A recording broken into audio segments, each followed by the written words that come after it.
Hey guys, how's it going? Jeff, MLK Abilities Podcast with Richard again. Back at it, back in the basic setup. Last time was an exceptional one talking about CQB. Hope you liked it. Remember to share and to review the podcast on any platform you're on. And please share it to the maximum people possible so we can impact a lot of people. Today, it's going to be a specific one that I love because I'm myself a practitioner. I guess you were as well at some point. And we also have some real life experience. And the goal today is also to bring a different approach with the podcast, to try to make it a bit shorter, to try to see how it goes, with the algorithm. And maybe you prefer it because you can listen to us during your commute. So I'll let you introduce this wonderful topic of the day. Super cool. This is probably going to be one of my favorite topics I love to talk about, is martial arts of fighting. And we're talking offensive martial arts, defensive martial arts.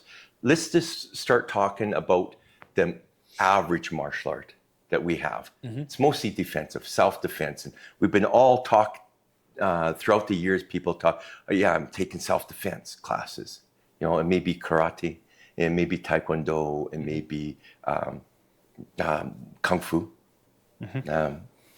So the schools came into North America, and remember Bruce Lee came and all the TV shows, and everybody thought, wow, this one guy can take on. And Van Damme as well, Van Damme. And Van Damme, yeah. and then they exploded, and then all these schools start coming and popping up and teaching everyone martial arts. So there was a certain point in my life, I was taking multiple different martial arts, trying to find out what the best one was. Mm-hmm. And so I had exposure in karate, taekwondo, kung fu, Muay Thai, shoot fighting, kickboxing, boxing, and anything else in between. Mm-hmm. Every single country virtually has some type of martial art. If you go to Africa, they have a club and a shield. Mm-hmm. HEMA, H-E-M-A, it's a sword fighting martial art out of Europe where they actually wrestle and they sword fight. Okay. Then there is the Sambo, which is mostly from Russia. Okay. The Russian Sambo.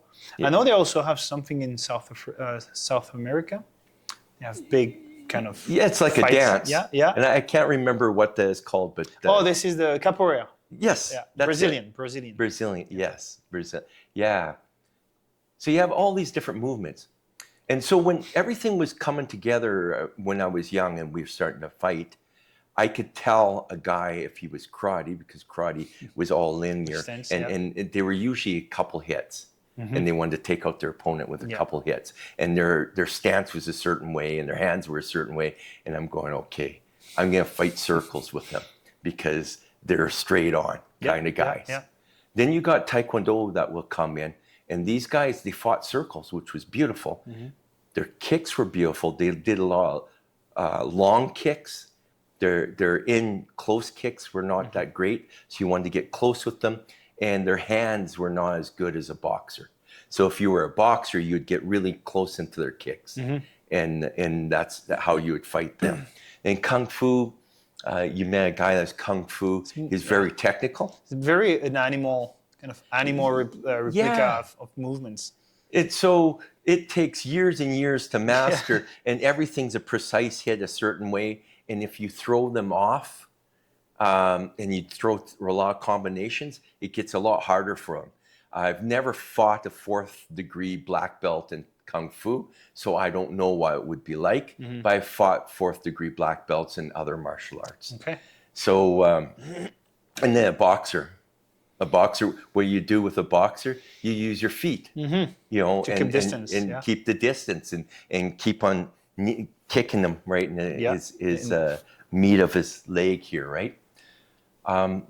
So that's your self-defense, and then things evolved with UFC. They mixed grappling, and MMA, it became more of a sport. But all these were self-defense or a sport. So then you have the offensive martial arts, and Hollywood talks about ninjas, assassins. That's offensive. Yes. And I have met, in my line of work, many people with the offensive Okay. that wanted to take people by surprise. So with all that soft martial arts or defensive martial arts, you've had experience with Muay Thai. What's your thoughts on Muay Thai as a fighting style? How hard is it to read? How effective is it? Good question. And I like it because you followed me through my journey, my fights. I was what, like a year ago now? I think a year. Yeah. With your documentary. So my thoughts are on martial arts. So I love martial arts. I do martial arts now since I would say 9 years, on and off. I wouldn't say I'm a professional whatsoever. I do think I can teach martial arts. I know the body mechanics pretty well. I can understand it. I have a lot of practice and experience, many fights, but also out of the sports, which means in the street since I was younger. But I don't count it as martial arts experience, obviously. The why I decided to go through Muay Thai was because it's the martial art of the 8 limbs, elbows, knees, fists, and kicks, and so on. And you can also clinch, grab, sweep, sweep, and hit to the body, hit to the head. It's a very complete martial art. I think it's the most complete one. For me, is in the top 3 with the Russian Sambo, which Sambo here you have the right to bring for. So Sambo is, you can grab as well the clothing and give some headbutts. Okay. And do some takedowns. It's not mixed martial art. It's Sambo. There is a way to do so. So it's still a martial art where you need to apply certain techniques. It's not a free for all. It's still a sport, and we're still in the limitation of sport or an art where you have to follow rules, parameters, equipment. Where outside of that limits, there is no more rules. And the why I picked Muay Thai is because it's the one that get the closest possible from the reality when you step outside of this zone. Even if it's to defend yourself compared to an offensive martial arts or an offensive way to fight. Me, I don't want to fight people, and you know better as well. Yeah. When you start to do martial arts, you learn all the values.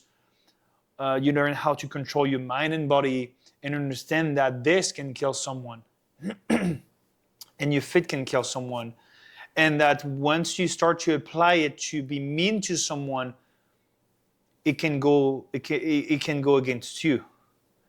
And sin under the law, like sin by the law, it's also seen that even if you decided to defend yourself, you have to be careful how you defend yourself, because how you're going to apply these techniques in the streets, even if it was to defend yourself, if you overfought, they can say, hey, you do competition boxing, you're seen as an actual professional, so you were not in control of your weapons. So it's considered as weapons and not as a way to defend yourself, because you didn't control yourself. So you knew that you could kill that person, even though they're not dead, they can use it against you because you do competition. So that's a very, very sensitive topic. Me, I used it most of the time to defend myself. And that's what I teach also during the self-defense courses I offer for women. First of all, I tell them, go and do some martial arts. I won't teach you how to kill someone or whatever. What I'm going to teach you mostly is to keep distance, to read patterns, and to be able to go away if someone tries to grab you, but after you have to fight. And this is the unfortunate truth. When it's time to fight, you give it all. There is no rules anymore. And where do you learn it? You cannot learn how to kill someone. You can learn martial arts to use them to defend yourself in case someone attacks you. Now, some people, through some institutions, the most known one is the military, they're going to teach you and coach you to kill someone because it's allowed, and we ask you to give some actions to kill people. So that's a different approach. It's very specific environments as well. But the first thing I say to people, first be aware and then learn the martial arts. Because in case it happens, you have the tools and you know how to use your body and you don't become a liability to yourself. Now, there is many martial arts you can do, but the one I tell people is do Muay Thai, because they teach you to keep distance away. And as soon as you show off, even in the street, and you just mentioned it before, and I'm sure you have some more stories to bring, as soon as you show off in a certain way, they're going to understand that maybe I should not mess with that person. As soon as I show confidence, I show like, hey, I have a stance, you send a message to the opponent, even if he's the aggressor, oh, okay, going to be a tough fight. And usually the aggressors don't want to go in tough fights. They're not courageous. They don't even train that much, and they don't want to be kicked out. So that's what I tell people. Do that to defend yourself, but just by the stance you're going to take, the way you're going to approach the situation, you may send a message to the person, hey, leave me alone, it's going to be a bad moment for you. And usually they do. If they don't, you still have the opportunity and the right to defend yourself. Having said that, don't do martial arts to attack anyone in the street or to show your skills when you go into a bar. That becomes offensive martial arts. Hey, quick break. I hope you enjoyed the show. I just wanted to let you know, guys, we're super grateful for your support and listening to us. If you want to help us to maybe enhance the quality of the podcast, to spread the word to more people so we can have maybe other invitees on the podcast, I invite you right now to subscribe and share the podcast, and also leave a review to help the algorithm to help and push the channel. As well, if you want to support us in a different way, you can also buy our merch. Our merch is available. I just put the link below, and you can just, represent MLK abilities to community and support us at the same time. So I hope you enjoyed the show, and let's get back to it. So where I usually have a problem, we train to fight around rules. Okay? Very true. Right? Very good point. Right? So now let's say you have a scenario, and this is true. This happens to me, where you have 3-4 guys, they have ill intent, maybe a weapon, like a club, something. Anything. Now, how do you turn and click on in your brain that no rules, man, I got to take them out? That's a different level. And how do you train that? Yeah, well, you train through trainings. You have to select the right people with the right mindset, because it's not, I tell you by experience, I went in many gyms around the world, between Europe and North America, and some gyms don't even go through sparring. That's shocking me. Like, Yes. sparring is the best thing to do, because this is what brings you against one-on-one with rules in the gym. But if you don't even experience that in a sports or whatever, I don't tell you have to compete or do some fights, but just a sparring, like sparring, it's not the same. It's not a sandbag in front of you. It's someone that reacts to what you do. Yes. And this is something also like to bring into the knife defense course I offer when we do some grappling. I have many guys that have black belt, purple belt in jiu-jitsu, but now I bring a knife into the game. Believe it or not, most of them die, because I remember once seeing one guy doing an arm bar and bring the knife to himself. So you don't approach the fight the same way, where No, you try don't. to bring, there is a knife, the knife is the thing. And you focus on that. So you train by bringing some real world scenarios into the sports as a game. At least you experience it in this way. Or you train, you go see some companies that offer specific courses like we do, where we bring a knife into the fight. We're still into a martial arts environment with respect and rules, but the rules change a bit. We play with the parameters. So have you ever had those electric knives? I've... And they hurt. Yes. They hurt. So we trained one time, and they all of a sudden brought this electric knife one time. And holy shit, everything changed. Yeah. My stance changed. I was not so aggressive. You don't look in the eyes or anything else. Everything, you look at that. yeah, I was very conscious of where that knife was, because it hurt. Yeah. It hurt lots. And that's the difference between, you can do all the paintball that you want. And then if you go out in a combat, You have to switch different gears. So what I do, and I've had guys try to rob me, several guys at one time, I fought with fear of dying. Now I have to finish them, because if I don't finish them any way I can. So now I snap to a different adrenaline. It's not rules. I got to take them out. That's offensive martial art. Yeah. But also, you have no choice. You have to defend your life. Offensive martial art is also like assassin. You don't see it coming. So, how do you know if a guy has offensive martial art training? Well, I would say the way they approach you, for sure. Most of the time, when a person want to put you down, they're going to go the sneaky way, blindside or from the back. They are still aggressors. They don't want to be hit anymore. And if they figure out that you want to kill them, well, they will know that you want to kill them first. Sorry. If they know they want to kill you. Sorry, I redo it. Yes. But if they know that that he wants to kill you, you want to approach it the same way. So you understand that you have to kill him first before he does. So he put himself in danger. Where when he comes blindside or from the back, he doesn't give you the hint, the hint, and so you surprised, and usually people die pretty quickly because usually a knife is involved into it, or just a sucker punch from the back. We've seen it many times in videos, in the bars, in the discotheques, in the street. This is how they do it. Most people in the street don't know how to fight. That's a good news, but that's how I would see it. Usually, you don't have the time to see it. But if you do, the ability to be aware of just having the information that now it's time to switch it on, my life is threatened, I got to give everything. Or a loved one's life is threatened. Yeah, of course. Yeah. Now the approach for yourself, even if you're going to try your best to approach it with a defensive martial arts, it's going to be up to you to read the scenario, because a fight can take many different ways, right? You can have a submission, you can have a KO or TKO. You have to deal with what you got. Maybe the guy going to be tired at some point, so maybe instead of killing him, you can try to get over him and get rid of the weapon he had, or maybe you can just control him and wait for a backup. So there is no perfect way. Yeah.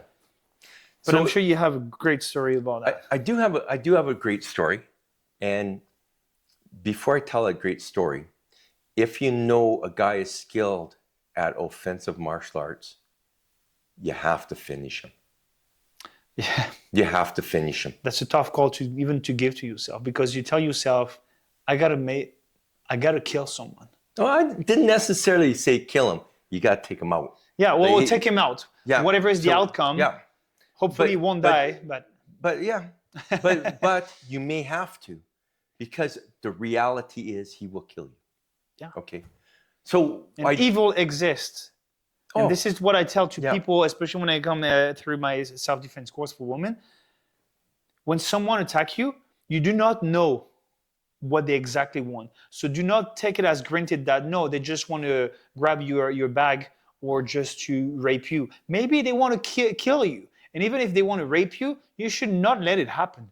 Yeah. So what I tell them is, like, don't take it as granted they're going to be nice with you, and when you're going to say stop and not that much, they're going to go your way. That's not true. So don't have any expectations, and give your best. So I want to talk about an incident.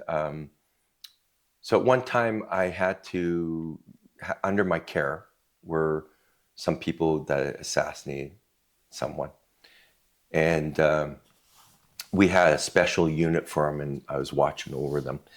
And I was watching one particular one. He was in a courtyard training, and I could tell right away that it was offensive martial art. And how I could tell is everything that he was doing was precise, like neck snap, coming in, and just coming in where he's reaching. And it was all not like a kata, but sort of, because it wasn't against another guy. So what do? Well, I know that I will not see it coming. So your situational awareness. Well, you may not. I may not see it coming. Well, chances are you have to put yourself in a position that you can see it coming. So I always had my back to the wall, or back somewhere when he was around, and then we always kept the distance and my awareness of where he was all the time and where the other guys were, so they didn't set me up. Mm-hmm. So offensive martial arts is a whole lot different. It's, it could be even someone like a sniper or someone that's great with a knife. Usually that ambush you, as I just mentioned. Yes, and you won't see it coming. Mm-hmm. So if you think someone is coming into your space and you're not feeling safe, make sure you have space. Trust your guts. Trust your guts. And it's like, I think I mentioned in another podcast, my brother, he's RCMP, and him and I would go to a restaurant and would sit side by side with our backs to the wall. And so we had situational awareness. Yeah. And that's step just ahead. Yeah. So we covered about turning that light switch on. You can read the situation that's happening. Mm-hmm. You know that your life is threatened, and you fight for your life. Do you have anything to add to that? That's a message I want to send to the audience. It's start doing martial arts, whatever it is. I can give you a top 10 if you want. I think I actually written an article on the website you can find on the website where I talk about self-defense and where it can be actually an episode about it at some point about Krav Maga, why I don't believe into it, why it's not really realistic, or at least why it takes too much repetition to actually be very effective in the real life. Because in real life, there is no rules, there is no slow motion, there is no specific points. It's violent, it's fast, and this is dirty. But in that article, I mentioned the top 10. So if you want to go and see, I just put the link right in the description so you can go and read which one are, in my opinion, which are the best martial arts disciplines you can practice. But most of the time in any countries, the one you can find the best is Muay Thai. Do a bit of grappling. Now MMA is starting to be a big thing. Whatever is your martial arts discipline, you can mix it with the ground, because fighting on the ground is a way different way to go. You can see some great fighters and champions from the biggest martial art Muay Thai competitions in the world. As soon as you start to bring some takedowns and working on the ground, the champions is gone. Because we had some rules that are not allowed in another discipline, which going to challenge you and bring you more experience in the sports situation and rules to maybe counter it better once one day maybe someone going to tackle you, maybe someone going to punch you in the face or get too close to you. That's the time to bring the skills on. But again, still and always to defend yourself and or others, and never to kill or harm anyone else. Hopefully you like that episode. We can do more. I'm sure we're going to do more about martial arts and way to defend yourself. Yeah. I want to bring a special episode for women as well, bringing some hints how to defend yourself, how to be aware, what to carry, what you can and cannot carry, understanding the law, wherever you're from, but especially here in Canada, which it can be tricky to understand.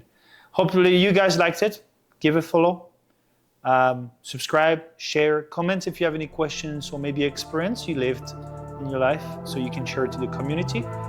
And till next time, take care and become the best version of yourself. Bye-bye.